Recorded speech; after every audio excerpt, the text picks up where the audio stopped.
Mikel. Hi. Hi. We were talking there about Smith Rowe and Saka, and obviously last week they were both on the score sheet.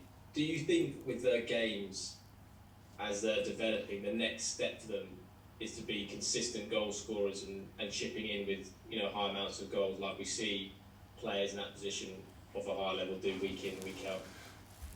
Yeah, when you're playing for top clubs, those individuals that are playing in forward position have to decide football matches week in and week out, and that's obviously related to scoring and assisting, and it's a part of the game that we are trying to develop with them, and it's getting better. So hopefully they will be able to do that. And we've touched a bit on Granit as well. Is this now an opportunity? Arsenal never really had 3 months without Granit Xhaka in the team. Is this a chance for other players to step up and say, they can be leaders, that it doesn't have to be Granit being the one leading this team? Absolutely, and it has to happen. There is no other choice. There are players here that they are so willing to play, and they had opportunities this season already, and they have responded really well. And it's another opportunity. It's a challenge for us because he's an important player, but and also only for the team, but for the squad. But other players have to do it now. Thanks, Mikel. Thank you. Hi, Mikel. Hi. I just wanted to talk a little bit more about Ben and how well he's done. And you were asked this about Smith Rowe earlier, but how good do you think Ben can be? Well, we bought him because we believe that he can be extraordinary, and he doesn't have that much experience in the league still. He had experience with Leeds, and then the experience that he had at Brighton for a year. So he's not mature in that sense, but he's already shown his qualities and what he can do. And he's been selected for the national team, which is not a coincidence. And the way he's adapting to us, I think it's impressive. So the potential is there. Again, it's how we can fulfill that and help him to do so. Do you think the fans need to maybe show a bit of patience with him, because he's got? You said earlier you were impressed with the way he's handled the situation with a very big transfer fee. Do fans need to be a bit patient with him before they see the full potential of the player? I don't think we can ask the fans anything else, to be fair. And they've been really supportive. We have two really young central defenders. In general, our back line is 24, 22, 23 and 22 years old, which is unusual. But they have the right maturity because they have different experiences. And I think they complement each other really well. So he knows that he's going to be asked questions. And in this league for sure, because it's one of the most demanding positions to play, and at the moment he's doing it. And one other aspect of his game is his ability on the ground, as well as his ability in the air. And he gives you another dimension, doesn't he? Because he's a very good passer of the ball. And we've seen it once or twice already, I think, this season, the way he can play good long balls out of defence. It gives you another option, doesn't it? He needs to defend first, and everything that we ask him defensively to do it, and that's his biggest task. And after that, we bought him because he's got the ability to break lines, to progress the ball the way we want it. He has that composure and calmness to make the right decision, and that's the iron. And but first of all, he needs to defend, and I think he's doing that really, really well.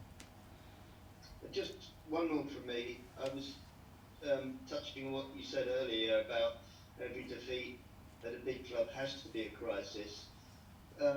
You lose your first 3 games, you win your second 3 games, obviously the mood improves and the mood of the fans improves. But is it important that the fans and the players, everyone realises that the problems aren't just solved by 3 wins in a row, that what you're working on is still a work in progress? Everything isn't suddenly fabulous. Yeah, and we should not get confused. And I think I said it when we were losing games, that we had to put things into perspective. And when you are winning as well, you have to realize that we are not what we want to be. And that should be the only way, is to improve and get better, and have the ambition to be the best. And then results come, and it's very related to performances. So what we have to do is just focus on that. Thanks, Mikel. Thanks, Tony. Good luck. Thank you. Sam? Hi, Mikel. Hi. We know the club wants and needs to be playing in European football. made for you from a coaching point of view to have these 3 weeks between games and not have to worry about travelling across the wide world? Probably, maybe my family and my kids are happy because they see me more. But I want to be playing in Europe and I want to be competing there. And every time I see the Champions League music, yeah, my stomach hurts, and it's not what we want to be, certainly. So it's not something that I enjoy. We have to make the most out of it because we have more time during the week to prepare the week and the game. But certainly, it's not where we want to be. Has it given you more? You say more time there. Have you been able to work on tactical things in more depth that you simply couldn't do last year when it was a game every 3 days? Yeah, it gives you more possibilities. It gives you more time and the possibility to plan a little bit more. But after, you have to put it in the weekend, and we are trying to get used to that, to maximize in the weeks as much as possible, and get as well with the right freshness mentally, physically, and with the ideas that we want to try to execute it in games. The club put up a video on their YouTube channel of, I think they called it Benchcam. It was filming you and your coaches during the derby. I wonder if you've seen that and what you made of it. Yeah, I got a few images on the video. I said before the game that emotionally for me it was a big game because I have played those derbies, and obviously the emotional state you could sense what it was, and I don't think it was just on me but everybody on the bench, including the players, the way they reacted every time we scored a goal. Some managers try to be very stony-faced and clench their jaws and look cool during games, but you seem to let yourself go a bit. Was that a sign of the sort of relief and the emotion of it all for you personally?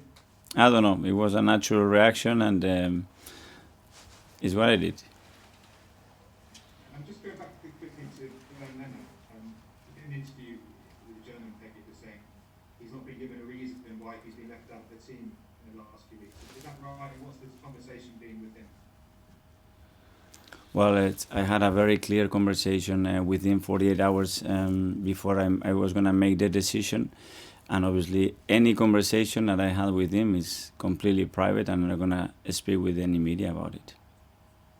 And your relationship with him now, what do you expect from him in the next few weeks, at least until January? The same as he's done every single day.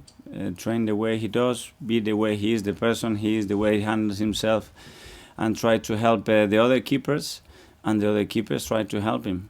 What we always do, nothing different. Thank you. Thank you. Thanks, Sam. Thanks, everybody.